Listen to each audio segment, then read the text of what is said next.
दोस्तों, आज मैं आपको भारत के महाराष्ट्र राज्य के मुंबई से 11 किलोमीटर दूर अरब सागर में एक द्वीप पर स्थित एलिफेंटा गुफाओं की जानकारी देने जा रहा हूं।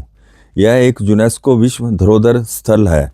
ये गुफाएं ऊंची विशालट चट्टानों को काटकर बनाई गई हैं। मेरी यह जानकारियां आपको बहुत अचंभित कर देंगी और मुंबई घूमने आने वाले यात्रियों के लिए सहायक भी रहेंगी।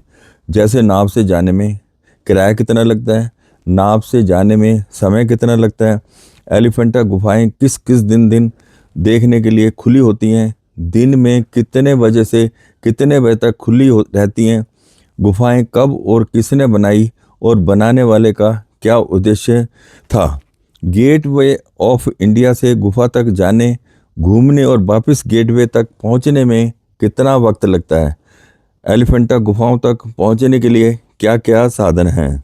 आओ दोस्तों, अब यह सारी की सारी आवश्यक जानकारियां आपको देना शुरू करता हूं।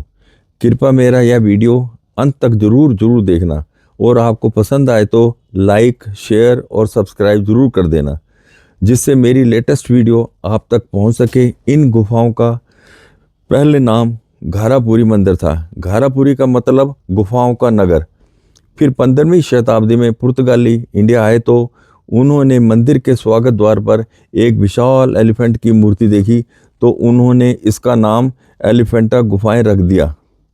यहाँ हिंदू धर्म के देवी देवताओं की अनगिनत मूर्तियाँ हैं जो एक ही चट्टान, जिसको बसाल्ट रॉक कहते हैं, को काट काट कर बनाई गई थी। इन रॉक में लाल लाल धारियाँ हैं जिनको लावा कहा जा सकता है। इन गुफाओं को गेटवे से जाने और गुफाओं को देखकर वापस आने में कम से कम 5 घंटे का वक्त लग जाता है। एलिफेंटा गुफाओं तक पहुंचने के लिए गेटवे ऑफ इंडिया कोलाबा से नाव चलती है, जिनका किराया आने जाने का डीलक्स का 260 और ऑर्डिनरी का 150 है। नाव से गेटवे ऑफ इंडिया से एलिफेंटा तक जाने में 1 घंटा लगता है। नाव से पहुंचने के बाद 5 रुपये और टॉय ट्रेन में जाने के 10 रुपये और एलिफेंटा गुफाओं में घूमने के लिए 40 रुपये भारतीयों के लिए और 500 रुपये विदेशी नागरिकों के लगते हैं। यह टिकट ऑनलाइन लेना पड़ता है, पर वहाँ पर नेट ना होने के कारण बहुत समय खराब होता है। एलिफेंटा गुफाएं सोमवार के सिवाय सभी दिन खुली होती हैं। पहली नाव गेटवे से 9 बजे चलती है और लास्ट 3 बजे तक चलती है। इसी तरह एलिफेंटा से पहली सुबह 12 बजे और लास्ट शाम को 5:30 बजे तक चलती है। बहुत सी मान्यताओं के अनुसार यह गुफाएं 5वीं 7वीं शताब्दी के दौरान चालुक्य राजवंश राजकुमार ने एक युद्ध जीतने के उपलक्ष्य में भगवान शिव का यह विशाल मंदिर बनवाया था। मुख्य रूप से भगवान शिव मतलब शैव धर्म की मूर्तियां हैं। यहाँ हिंदू गुफाओं के अलावा 2 बौद्ध गुफाएं भी हैं। यह मंदिर दक्षिण भारत की मूर्ति कला से प्रेरित है। हम गेटवे ऑफ इंडिया से यात्रा शुरू करेंगे, तो चलो गेटवे ऑफ इंडिया की भी थोड़ी सी जानकारी आपको दे देता हूँ। इसका निर्माण 1911 से लेकर 1924 के बीच हुआ था। इसका डिजाइन जॉर्ज विटिड ने किया था। इसकी नींव 31 मार्च 1911 को रखी थी और 4 दिसंबर 1914 को बनकर तैयार हुआ था। यह विशेष तौर पर भारत आने वाले प्रथम ब्रिटिश सम्राट किंग जॉर्ज पंचम और क्वीन मैरी की पहली भारत यात्रा के उपलक्ष्य में बनाया गया था। यह हिंदू सारसनिक शैली में निर्मित है। इसमें हिंदू मुस्लिम वास्तुकला और 26वीं सदी की गुजरात शैली का मिश्रण है। यह बेसाल्ट से बना है और 26 मीटर या 85 फीट ऊंचा है। इसी गेट से 1948 में भारत की आज़ादी के बाद ब्रिटिश अंतिम टुकड़ी वापस गई थी। इसके बिल्कुल सामने एक लग्जरी होटल है जिसका नाम ताज महल पैलेस है। इसका मालिक द टाटा ग्रुप है और इसकी देखरेख इंडियन होटल्स कंपनी लिमिटेड के पास है और इस कंपनी की यह पहली प्रॉपर्टी है और 1903 में यह होटल शुरू हुआ था। इस होटल में एक रात रहने का किराया अधिक से अधिक 70,210 रुपया है। यह 5 स्टार होटल है। यह अपनी हिस्ट्री, आर्किटेक्चर और लग्जरी के लिए फेमस है और इसे लोग 7 स्टार भी कह देते हैं। आओ दोस्तों, पहली मूर्ति में शिव भगवान तांडव नृत्य की मुद्रा में है अथवा गुस्से में है। यह मूर्ति शिव भगवान द्वारा अंधकारक राक्षस के वध को दर्शाती है। राजा हर्णाक्ष का सपना था कि वह इंद्रलोक और पाताल लोक दोनों की विजय करे, पर पिता प्रजापति कश्यप और देवराज नारद ऋषि ने कहा कि यदि दोनों लोग जीतना चाहते हो तो उसे शिव भगवान के आशीर्वाद से एक पुत्र प्राप्त करना पड़ेगा। जब राजा हर्णाक्ष की शादी हुई तो उन्हें पुत्र प्राप्ति की चिंता सताने लगी। वह पुत्र प्राप्ति के लिए माता पिता और राक्षस गुरु की आज्ञा से भगवान शिव जी की तपस्या करने जंगलों में चले जाते हैं। तो भगवान शिव जी तो अंतर्यामी थे, उन्होंने पहले ही पूरी योजना तैयार की हुई थी। इसलिए शिव जी ने पार्वती जी से कुछ मीठी बातें की तो पार्वती सुंदर से एक वन में घूमने चली गई और वापस आई तो शिव जी भगवान तो तपस्या में लीन थे, पर पार्वती जी तो खुश थी। उन्होंने पीछे से आकर शिव जी की आंखों को हाथ से दबा दिया, जो शिव जी की तीसरी आंख से पसीना आया और धरती पर गिरने लगा और उससे पार्वती जी का पुत्र उत्पन्न हुआ। पर वह अंधा था, क्योंकि शिव जी के नेत्र बंद हो जाने के कारण सब तरफ अंधकार ही अंधकार छा गया था। तो उस बच्चे का नाम अंधकारक रख दिया। और दूसरी तरफ राजा हर्णाक्ष की पूजा संपूर्ण हुई तो उसने शिव भगवान से पुत्र की कामना की, तो शिव जी की योजना अनुसार राजा को अंधकारक बेटा सुपुर्द कर दिया। यह कहकर कि राजा हर्णाक्ष की शक्ति से अंधकारक की आंखों की रोशनी आ जाएगी। समय से भगवान विष्णु के अवतार नरसिंह भगवान ने हर्णाक्ष का वध कर दिया और अंधकार से अंधा होने के कारण राजपाट भी छीन लिया। पर बड़ा होकर अंधकारक ने ब्रह्मा जी की कठोर आराधना की और आराधना पूर्ण होने जाने पर ब्रह्मा जी ने अंधकारक के मांगने पर वर दिया कि अंधकारक पूर्ण शक्तिशाली होगा, इसका कोई वध नहीं कर सकेगा। अंधकारक का कोई वध करना चाहेगा तो अंधकारक के रक्त से गिरने वाली रक्त की एक बूंद से एक और उतना ही शक्तिशाली राक्षस पैदा हो जाएगा।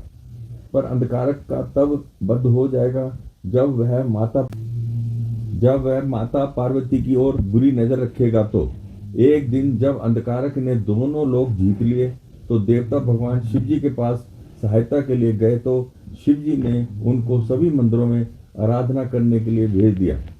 अंधकारक ने शिव भगवान पर भी आक्रमण कर दिया। तब भगवान शिव जी ने उसका अंत करने के लिए कोशिश की, तो जितनी अंधकारक की खून की बूंद धरती पर गिरती तो उतने ही शक्तिशाली राक्षस और पैदा हो जाते।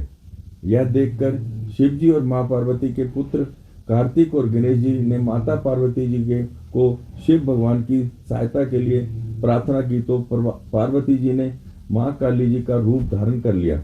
जैसे ही अंधकारक का खून निकलता तो मां काली उसको धरती पर गिरने से पहले ही हाथ में पकड़े हुए कटोरे में भर लेती और पी जाती।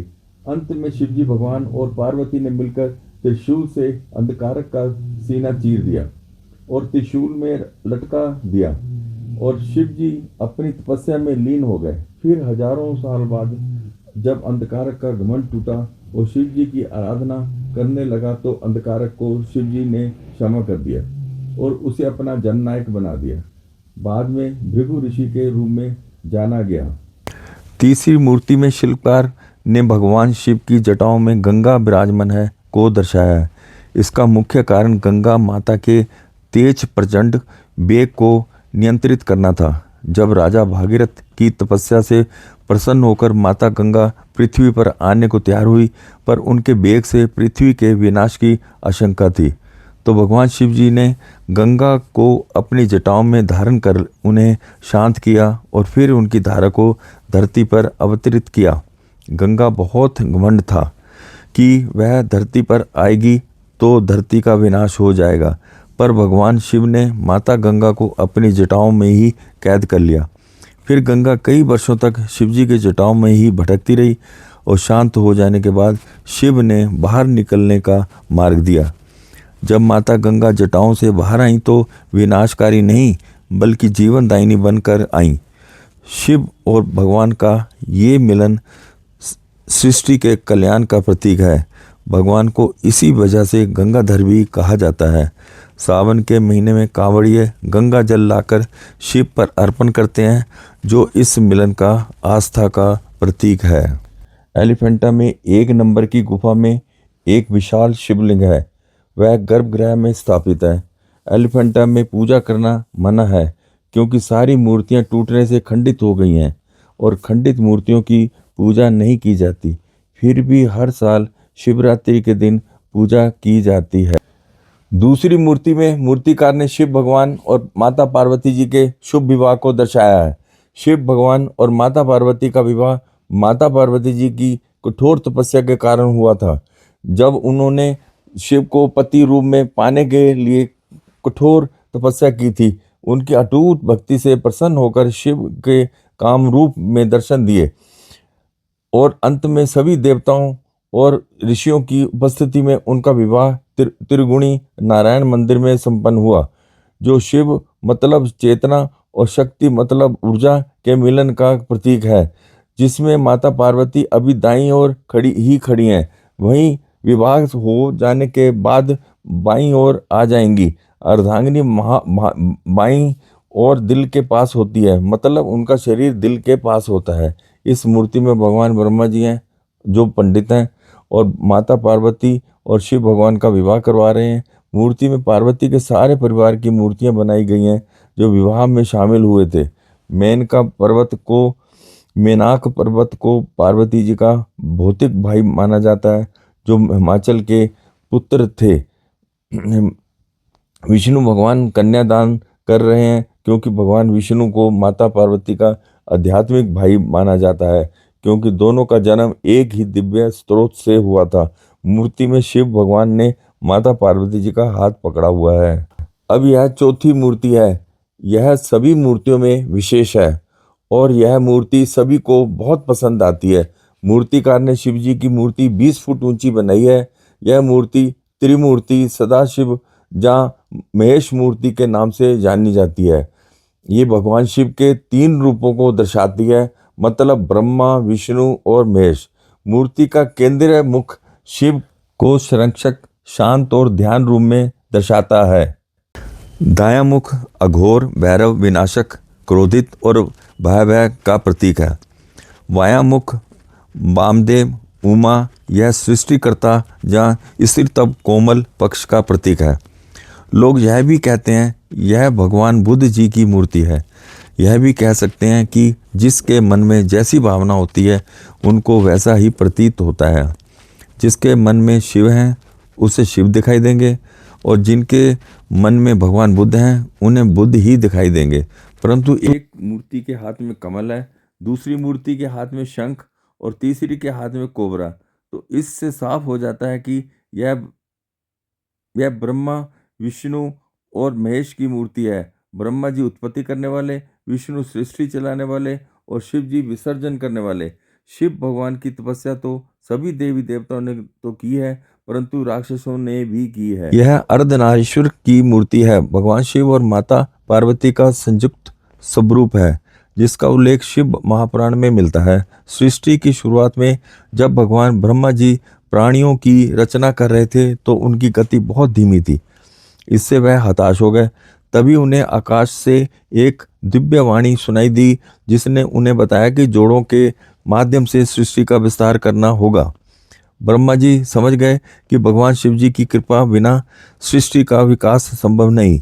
उन्होंने शिव भगवान की कठोर तपस्या शुरू की तथा उनकी तपस्या से प्रसन्न होकर भगवान शिव अर्धनारीश्वरी के रूप में प्रकट होकर ब्रह्मा जी को सृष्टि विस्तार का मार्ग दिखाया। अर्धनारीश्वर का रूप शिव और शक्ति, पुरुष और प्रकृति की ऊर्जा का आदित्य संगम का प्रतीक है।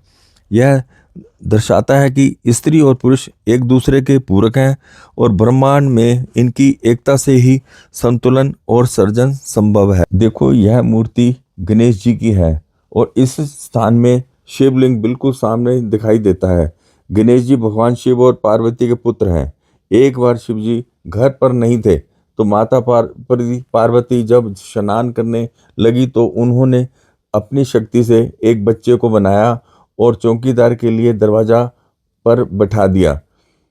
और घर के अंदर किसी को भी आने के लिए मना कर दिया। थोड़ी देर में भगवान शिव घर आए और अंदर जाने के लिए बहुत कोशिश की, तब भी उस बच्चे ने शिव जी को घर के अंदर आने नहीं दिया। तब भगवान को गुस्सा आया तो उन्होंने उस बच्चे का सिर काट दिया। जब पार्वती नहाकर आई तो उनको बड़ा गुस्सा आया, तो शिव भगवान को उस बच्चे का सिर जोड़ने को कहा। तो शिव जी ने हाथी के बच्चे का सिर काटकर उस बच्चे को लगा दिया। तो उसी बच्चे का नाम श्री गणेश रखा गया, जो बहुत शक्तिशाली है। और हर कार्य को प्रारंभ करने से पहले श्री गणेश जी की पूजा की जाती है। आओ देखो, इस मूर्ति में रावण ने कैलाश पर्वत को अपनी भुजाओं पर उठाया हुआ है। एक बार लंका के राजा रावण ने शिव, शंकर और पार्वती समेत कैलाश पर्वत को अपनी भुजाओं पर उठा लिया, लेकिन शिव शंकर जी को जैसे ही पता चला तो उन्होंने अपने पैर के पंजे को कैलाश पर्वत पर फेरा, तो कैलाश पर्वत वहीं का वहीं थम गया। फिर क्षमा के रूप में रावण ने शिव भगवान का गुणगान किया। अब दोस्तों, यह वीडियो यहीं समाप्त करता हूँ। यह वीडियो आपके लिए अधिक से अधिक जानकारियाँ उपलब्ध करने के कारण लंबी है। पूरी वीडियो देखने के लिए आपका बहुत बहुत धन्यवाद। कृपया लाइक, शेयर, कमेंट और सब्सक्राइब जरूर कर देना। धन्यवाद।